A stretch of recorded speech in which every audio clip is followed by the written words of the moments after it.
कहानी शुरू होती है सेकेंड वर्ल्ड वॉर के समय से। एक American cargo plane dragon triangle के ऊपर से हथियार लेकर गुजर रहा होता है। तभी अचानक कुछ अजीब दिखने वाले पक्षी आकर प्लेन से टकराने लगते हैं। शुरुआत में इससे प्लेन को ज्यादा नुकसान नहीं होता और पायलट आगे बढ़ते रहते हैं, लेकिन तभी उन पक्षियों का एक विशाल झुंड प्लेन पर हमला कर देता है।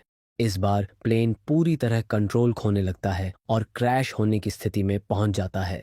दोनों पायलट तुरंत पैराशूट लेकर प्लेन से कूद जाते हैं और नीचे मौजूद एक रहस्यमयी आइलैंड पर उतर जाते हैं। हालांकि दूसरे पायलट का पैराशूट ठीक से नहीं खुल पाता और वह तेजी से समुद्र की तरफ गिरने लगता है। तभी अचानक पानी के अंदर से एक विशालकाय मगरमच्छ बाहर निकलता है और उसे जिंदा निगल जाता है। ये कोई साधारण मगरमच्छ नहीं था, बल्कि उसका आकार एक कार्गो प्लेन जितना विशाल था। इसके बाद कहानी सीधे साल 2012 में पहुंचती है, जहां हम एक पैसेंजर प्लेन को देखते हैं। प्लेन के अंदर बैठे मिस्टर ली अपनी बेटी शियाओ सुई को लेकर काफी परेशान थे, क्योंकि उन्होंने उसे एक अनजान लड़के से बात करते हुए देख लिया था। वह बार बार उससे पूछते हैं कि वह लड़का कौन था, लेकिन सुई कोई जवाब नहीं देती। इससे साफ पता चलता है कि पिता और बेटी के बीच रिश्ते ठीक नहीं चल रहे। दूसरी तरफ प्लेन में एक कपल भी मौजूद था, जो जल्द ही माता पिता बनने वाला था। शुरुआत में सब कुछ बिल्कुल सामान्य चल रहा था, लेकिन तभी अचानक प्लेन में प्रेशर की समस्या पैदा हो जाती है। ज्यादा ऊंचाई पर होने की वजह से पायलट सभी यात्रियों को तुरंत ऑक्सीजन मास्क पहनने के लिए कहता है और प्लेन को नीचे लाने की कोशिश करता है। इसी दौरान प्लेन के सेंसर में दिखता है कि वे ड्रैगन ट्रायंगल के ऊपर से गुजर रहे हैं। कुछ ही देर बाद वही रहस्यमयी पक्षी फिर से दिखाई देने लगते हैं। इस बार उन्हें करीब से देखने पर पता चलता है कि वे साधारण पक्षी नहीं, बल्कि छोटे ड्रैगन जैसे जीव थे। उनका झुंड प्लेन के इंजन पर हमला कर देता है, जिससे इंजन बुरी तरह खराब हो जाता है। पीछे बैठे सभी यात्री डर से चीखने लगते हैं। हालांकि पायलट अपनी समझदारी और अनुभव की मदद से प्लेन को समुद्र में इमरजेंसी लैंड कराने में कामयाब हो जाता है। फिर भी कुछ लोग जिंदा बच जाते हैं, जिनमें सुई व प्रेग्नेंट कपल और कुछ अन्य यात्री शामिल थे। अब वे सभी उसी रहस्यमयी आइलैंड पर फंस चुके थे। वहां से जिंदा निकलने के लिए उन्हें जल्दी ही कोई रास्ता ढूंढना था, वरना उनकी मौत तय थी। अगर प्लेन का बाकी हिस्सा उनके पास होता तो शायद वे रेडियो की मदद से किसी से संपर्क कर सकते थे, लेकिन प्लेन का वह हिस्सा पूरी तरह गायब हो चुका था। सभी लोग अपने फोन चेक करते हैं, मगर वहां बिल्कुल भी नेटवर्क नहीं आ रहा था। अब किसी को समझ नहीं आ रहा था कि आखिर इस खतरनाक आइलैंड से बाहर कैसे निकला जाए। तभी मिस्टर ली एक लड़के और एक लड़की को अपने साथ लेकर जंगल के अंदर चले जाते हैं, क्योंकि उनके पास पीने का पानी लगभग खत्म हो चुका था। समुद्र का खारा पानी उनके किसी काम का नहीं था। जंगल के अंदर जाते ही उन्हें जमीन पर कुछ विशाल पैरों के निशान दिखाई देते हैं, जो किसी सामान्य जानवर के नहीं लग रहे थे। उन निशानों को देखकर सभी थोड़ा घबरा जाते हैं। इसी दौरान मिस्टर ली उस लड़के को चेतावनी देते हुए कहते हैं कि वह उनकी बेटी सुई से दूर रहे। थोड़ा आगे बढ़ने पर उन्हें एक छोटी सी झोपड़ी दिखाई देती है, जो शायद कभी वहां रहने वाले किसी इंसान की थी। अंदर जाने पर उन्हें कुछ पुराने बॉक्स मिलते हैं, जिनमें हथियार और गोलियां रखी हुई थीं। ऐसा लग रहा था कि ये सामान उसी सैनिक का था जिसका प्लेन सेकेंड वर्ल्ड वॉर के दौरान यहाँ क्रैश हुआ था। जब वे लोग और तलाश करते हैं तो उन्हें एक पुरानी डायरी मिलती है। उस डायरी में उस सैनिक ने लिखा था कि वह इस रहस्यमयी आइलैंड पर कैसे पहुंचा और इतने सालों तक उसने यहाँ खुद को कैसे जिंदा रखा। दूसरी तरफ समुद्र किनारे एक लालची आदमी चुपके से मरे हुए लोगों की जेब से पैसे और कीमती सामान निकाल रहा था। इस खतरनाक हालत में भी उसे सिर्फ पैसों की चिंता थी। लेकिन तभी अचानक पानी के अंदर से कोई चीज उसका पैर पकड़कर उसे गहराई में खींच लेती है। कुछ ही सेकंड में वह पूरी तरह पानी के अंदर गायब हो जाता है। अब उन पैसों का वह पानी के नीचे क्या करेगा, ये सोचकर भी अजीब लगता है। इधर जो लोग घायल थे उन्हें एयर होस्टेस बचा हुआ पानी पिला रही थी। तभी एक आदमी उसे रोकते हुए कहता है कि पानी बहुत कम बचा है और अगर अभी सब खत्म हो गया तो बाद में सभी प्यास से मर जाएंगे। लेकिन तभी दूसरा आदमी उसके खिलाफ बोलता है। वह कहता है कि अगर घायल लोगों को पानी नहीं मिला तो वे अभी मर सकते हैं। इसी बात को लेकर दोनों के बीच बहस शुरू हो जाती है, जो धीरे धीरे लड़ाई में बदल जाती है। तभी तीसरा आदमी बीच में आकर दोनों को अलग करने की कोशिश करता है। उसी समय थोड़ी दूर खड़ी सुई उस प्रेग्नेंट महिला से बात कर रही होती है। बातचीत के दौरान पता चलता है कि सुई अपनी माँ के फ्यूनरल से लौट रही थी। यही वजह थी कि उसके और उसके पिता के बीच लंबे समय से बातचीत बंद थी। उधर लड़ाई के दौरान अचानक एक आदमी संतुलन खोकर पानी में गिर जाता है। तभी उसी पल पानी के अंदर से वह विशालकाय मगरमच्छ बाहर निकलता है और देखते ही देखते उसे जिंदा निगल जाता है। इस बार वहां मौजूद सभी लोग उस भयानक मगरमच्छ को अपनी आंखों से देख लेते हैं। उसे देखकर हर कोई डर से कांप उठता है। सभी तुरंत अपना सामान उठाते हैं और वहां से भागने लगते हैं। दूसरी तरफ जंगल में मिली डायरी के अंदर उस सैनिक ने उसी विशाल मगरमच्छ का जिक्र किया था। उसने लिखा था कि वे कई सालों तक उस खूंखार जीव से बचकर किसी तरह जिंदा रहा। ये बात जानने के बाद मिस्टर ली और बाकी लोग जल्दी से समुद्र किनारे लौटते हैं, लेकिन वहां पहुंचकर वे हैरान रह जाते हैं। वहां एक भी इंसान मौजूद नहीं था। सबसे डरावनी बात यह थी कि वहां किसी की लाश तक नहीं बची थी और पूरा एरिया बिल्कुल साफ दिखाई दे रहा था। ये देखकर मिस्टर ली तुरंत समझ जाते हैं कि यह सब उसी विशाल मगरमच्छ का काम है। इसके बाद मिस्टर ली और बाकी लोग जंगल के अंदर बचे हुए लोगों को ढूंढने निकल पड़ते हैं। दूसरी तरफ सुई और बाकी बचे लोग जंगल के बीच एक ऊंची जगह पर पहुंच चुके थे। उन्हें लग रहा था कि इतनी ऊंचाई तक वह विशाल मगरमच्छ नहीं पहुंच पाएगा, इसलिए फिलहाल वे वहां खुद को सुरक्षित समझ रहे थे। कुछ देर बाद मिस्टर ली और बाकी लोग भी वहां पहुंच जाते हैं। तभी वहां बैठी एक छोटी लड़की के पैर से खून बहने लगता है। धीरे धीरे खून की बूंदें नीचे टपकती हैं और जाकर सीधे उस विशाल मगरमच्छ के मुंह पर गिरती हैं, जो ठीक उनके नीचे चुपचाप सो रहा था। किसी को भी इस बात का जरा सा अंदाजा नहीं था। तभी अचानक वहां किसी के गुर्राने जैसी डरावनी आवाज सुनाई देती है। जैसे ही सब लोग शांत होकर नीचे देखते हैं, उनके होश उड़ जाते हैं, क्योंकि वही विशाल मगरमच्छ उनके सामने खड़ा था। वह पल भर में एक आदमी को अपने जबड़ों में दबाकर निगल जाता है। ये भयानक नज़ारा देखकर बाकी सभी लोग डर के मारे इधर उधर भागने लगते हैं। भागते समय एक लड़की का पैर फिसल जाता है और वह नीचे गिर पड़ती है। मगरमच्छ तुरंत उसे भी अपना शिकार बना लेता है। मिस्टर ली की जान भी मुश्किल से बच पाती है।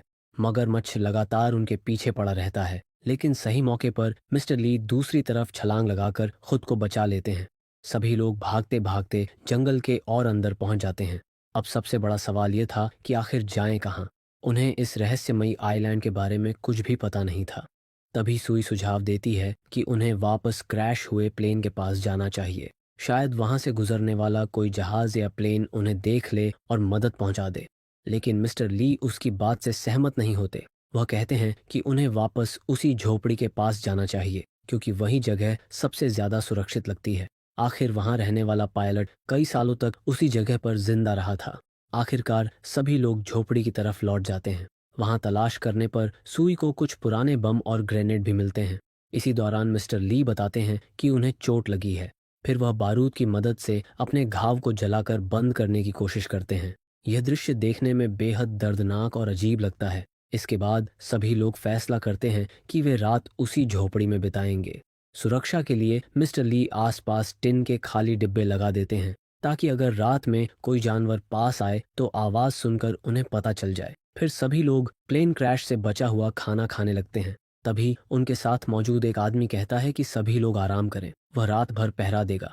इसके बाद वह टॉर्च लेकर आसपास निगरानी करने लगता है। लेकिन तभी अचानक ऊपर से एक इंसानी कंकाल नीचे गिर पड़ता है। वह उसी पायलट का कंकाल था जो कई साल पहले इस आइलैंड पर फंसा था। उसे देखकर साफ समझ आता है कि उसकी मौत मगरमच्छ की वजह से नहीं हुई थी, क्योंकि उसके हाथ पैर रस्सियों से बंधे हुए थे।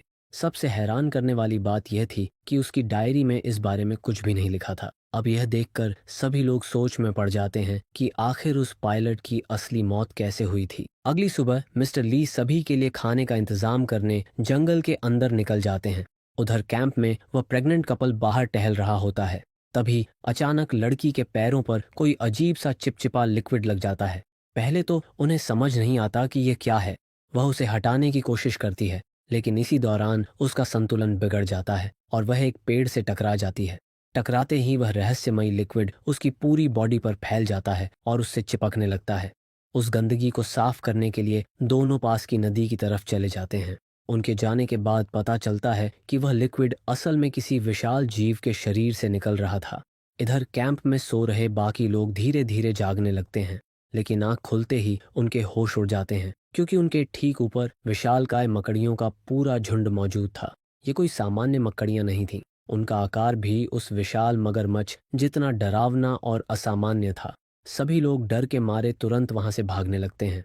वे उस आदमी को भी उठाते हैं जो रात भर पहरा दे रहा था। लेकिन इस पूरे हंगामे के बीच सुई को अपने पिता मिस्टर ली की चिंता सताने लगती है, क्योंकि वह अभी तक वापस नहीं लौटे थे। अब उन लोगों के पास वहां से भागने के अलावा कोई दूसरा रास्ता नहीं था। भागते समय एक आदमी गलती से एक विशाल मकड़ी के पैर से टकरा जाता है और उसी वक्त उसकी मौत हो जाती है। लेकिन असली मुसीबत अब शुरू होती है, क्योंकि उस हलचल की वजह से सारी मकड़ियां जाग जाती हैं। तभी एक विशाल स्पाइडर प्रेग्नेंट कपल को पकड़ लेता है। हालांकि उसी समय एक आदमी बहादुरी दिखाते हुए उसका ध्यान अपनी तरफ खींच लेता है, जिससे वह कपल किसी तरह बच निकलता है। लेकिन खतरा अभी खत्म नहीं हुआ था। कुछ ही देर में वहां दर्जनों विशाल मकड़ियां इकट्ठा हो जाती हैं। उन्हें देखकर सभी लोग डर से चीखने लगते हैं। उनकी आवाज सुनकर मिस्टर ली तुरंत वहां पहुंच जाते हैं। वह जानबूझकर सभी स्पाइडर्स का ध्यान अपनी तरफ कर लेते हैं ताकि बाकी लोग वहां से भाग सकें। उनकी इस कोशिश की वजह से बाकी लोगों की जान बच जाती है। इसी दौरान रात में पहरा देने वाला लड़का भी मिस्टर ली के पास पहुंचता है और उनसे वहां से भागने के लिए कहता है। लेकिन तभी अचानक एक विशाल स्पाइडर अपना जहरीला डंक उसके शरीर में घुसा देता है। कुछ ही सेकंड में उसकी दर्दनाक मौत हो जाती है। मिस्टर ली उन मकड़ियों से लड़ने की कोशिश करते हैं, लेकिन उनका आकार इतना बड़ा था कि उनसे मुकाबला करना लगभग नामुमकिन लग रहा था। तभी अचानक उन्हें स्पाइडर्स के घोंसले का ध्यान आता है। वह मौका देखकर उस घोंसले को नष्ट कर देते हैं, जिससे मकड़ियां बिखर जाती हैं और उनकी जान बच जाती है। दूसरी तरफ सुई और बाकी लोग एक नहर पार करने की कोशिश कर रहे होते हैं। तभी अचानक वहां वही विशाल मगरमच्छ पहुंच जाता है। वह एक लड़की पर हमला करने ही वाला होता है, लेकिन सही समय पर मिस्टर ली वहां पहुंचकर उसकी जान बचा लेते हैं। इसके बाद सीन वापस उस प्रेग्नेंट कपल की तरफ जाता है जो नदी के पास पहुंचा था। दोनों पानी में खुद को साफ कर रहे होते हैं। तभी अचानक पानी के अंदर से कोई विशाल जीव उन पर हमला कर देता है। वह डरावना जीव लड़की को पकड़ लेता है और कुछ ही पलों में उसकी मौत हो जाती है। इसके बाद सुई को धीरे धीरे समझ आने लगता है कि उसके पिता मिस्टर ली बहुत अच्छे इंसान हैं और हमेशा उसकी फिक्र करते हैं। इसके बाद सभी लोग आगे बढ़ने लगते हैं, क्योंकि अब वह पुराना कैंप पूरी तरह असुरक्षित हो चुका था। वे जंगल के और गहरे हिस्से में जाने का फैसला करते हैं। चलते चलते उन्हें वही क्रैश हुआ पुराना प्लेन मिल जाता है जिसे कहानी की शुरुआत में पायलट उड़ा रहे थे। उसे देखकर मिस्टर ली को अंदाजा लग जाता है कि यह कोई साधारण प्लेन नहीं था, बल्कि न्यूक्लियर हथियारों को ट्रांसपोर्ट करने वाला विमान था। वह समझ जाते हैं कि शायद इसी न्यूक्लियर रेडिएशन की वजह से यहाँ के जानवर इतने विशाल और खतरनाक बन गए हैं। इसी दौरान उन्हें उसी प्लेन का रेडियो भी मिल जाता है और एक लड़की को वहां से एक बंदूक भी मिलती है जो आगे चलकर उनकी सुरक्षा के काम आ सकती थी। उनके साथ सैम नाम का एक लड़का भी था जो एक मैकेनिकल इंजीनियर था। वह थोड़ी ही देर में उस रेडियो को ठीक कर देता है। इसके बाद सुई तुरंत रेस्क्यू डिपार्टमेंट से संपर्क करती है और बताती है कि वे लोग 3 दिन पहले क्रैश हुए पैसेंजर प्लेन के यात्री हैं और एक अज्ञात आइलैंड पर फंसे हुए हैं। वह अपनी लोकेशन भी बताती है। इसके बाद सभी लोग वहां से बाहर निकलने का रास्ता ढूंढने लगते हैं। तभी उन्हें वही लड़का मिल जाता है जिसकी गर्लफ्रेंड को पहले क्रोकोडाइल ने मार दिया था। जब उसे पूछा जाता है कि उसकी गर्लफ्रेंड कहाँ है, तो वह टूटकर बता देता है कि वह अब जिंदा नहीं है। इसके बाद सभी लोग आगे बढ़ते हैं और उनके सामने एक बड़ी नदी आ जाती है जिसे पार करना जरूरी था। उनके साथ एक प्रेग्नेंट महिला भी थी, इसलिए मिस्टर ली एक अस्थायी राफ्ट बनाते हैं और रस्सी की मदद से खुद पहले नदी पार करते हैं। फिर वे बाकी लोगों को एक एक करके सुरक्षित पार कराने लगते हैं। लेकिन तभी अचानक वही विशाल मगरमच्छ फिर से वहां आ जाता है। उसे देखकर सभी लोग घबरा जाते हैं और इधर उधर भागने लगते हैं। इसी अफरा तफरी में प्रेग्नेंट महिला का पति फंस जाता है और वह भी मगरमच्छ का शिकार बन जाता है। अपने पति को अपनी आंखों के सामने मरते देखकर वह जोर जोर से रोने लगती है। तभी वह विशाल मगरमच्छ फिर से उनका पीछा करने लगता है। मिस्टर ली अपनी बंदूक से लगातार फायरिंग करते हैं ताकि बाकी लोग सुरक्षित निकल सकें, लेकिन वह मगरमच्छ रुकने का नाम नहीं लेता। इसी दौरान एक लड़का फिसलकर गिर जाता है। उसे बचाने के लिए सुई तुरंत उसके पास पहुंचती है, लेकिन वह लड़का उसे ही धोखे से मगरमच्छ की ओर धकेलकर खुद भागने लगता है। तभी उसी लड़के को अचानक द्वारा पड़ने लगता है और वह जमीन पर गिर जाता है। इसी अफरा तफरी में मिस्टर ली तुरंत सुई को बचाने के लिए वहां पहुंच जाते हैं। उसी समय विशाल मगरमच्छ उस लड़के की तरफ बढ़ता है और उसे अपना शिकार बनाने लगता है। भागते हुए सुई का जैकेट मगरमच्छ के दांतों में फंस जाता है और वह उसे घसीटते हुए दूर जंगल की तरफ ले जाने लगता है। अब सिर्फ 3 लोग बचे थे, मिस्टर ली, सैम और वह प्रेग्नेंट महिला। तीनों मगरमच्छ के पैरों के निशानों का पीछा करते हुए एक गुफा तक पहुंच जाते हैं, लेकिन अब रात हो चुकी थी, इसलिए अंदर कुछ भी साफ दिखाई नहीं दे रहा था। जैसे ही वे गुफा के अंदर जाते हैं, उन्हें पता चलता है कि वही विशाल मगरमच्छ वहां आराम कर रहा है। धीरे धीरे छुपते हुए मिस्टर ली सुई को ढूंढ लेते हैं, जो घायल हालत में एक कोने में पड़ी होती है। वे तुरंत उसे वहां से बाहर निकालने की कोशिश करते हैं। मिस्टर ली लगातार मगरमच्छ पर गोली चलाते रहते हैं और सभी लोग भागते हुए एक छोटी गुफा में छिप जाते हैं। तभी मिस्टर ली बम निकालने की कोशिश करते हैं, लेकिन उसी समय मगरमच्छ एक जोरदार हमला करता है, जिससे बम उनके हाथ से गिर जाता है। अब वे पूरी तरह फंस चुके थे। इसी बीच सैम दोनों को बाहर छोड़कर वापस गुफा के अंदर चला जाता है और मिस्टर ली को आवाज लगाने लगता है। मिस्टर ली उसकी आवाज सुनकर जवाब देते हैं और कहते हैं कि उसके पास जो ग्रेनेड है उसका इस्तेमाल करो। सैम पहले उसे ढूंढता है और उसे ग्रेनेड मिल भी जाता है, लेकिन वह डर जाता है क्योंकि अगर वह उसे फेंकता है तो मिस्टर ली की जान भी जा सकती है। इसलिए वह मगरमच्छ का ध्यान अपनी तरफ खींचने लगता है। जैसे ही मगरमच्छ उसकी तरफ मुड़ता है, सैम सही मौके पर ग्रेनेड फेंक देता है। धमाके के साथ मगरमच्छ घायल होकर गिर जाता है। सभी लोग कुछ पल के लिए राहत की सांस लेते हैं, लेकिन वह अभी भी पूरी तरह मरा नहीं था। वह फिर से उठकर हमला करने की कोशिश करता है, लेकिन तभी मिस्टर ली एक लोहे की रॉड उसके पेट में घोंप देते हैं, जिससे वह तड़पकर आखिरकार मर जाता है। अब जाकर सभी लोग पूरी तरह सुरक्षित महसूस करते हैं। बाहर आने पर सुई अपने पिता को सही सलामत देखकर बहुत खुश होती है और अपने हाथ से सिगरेट का पैकेट फेंक देती है, क्योंकि उसके पिता को उसकी स्मोकिंग बिल्कुल पसंद नहीं थी। अंत में सीन फिर से उसी जगह पर जाता है जहां प्लेन क्रैश हुआ था। वहां 3 रेस्क्यू हेलीकॉप्टर आते दिखाई देते हैं, जो उन्हें बचाने के लिए पहुंचे होते हैं, और सभी लोग सुरक्षित बचा लिए जाते हैं। यहीं कहानी खत्म हो जाती है।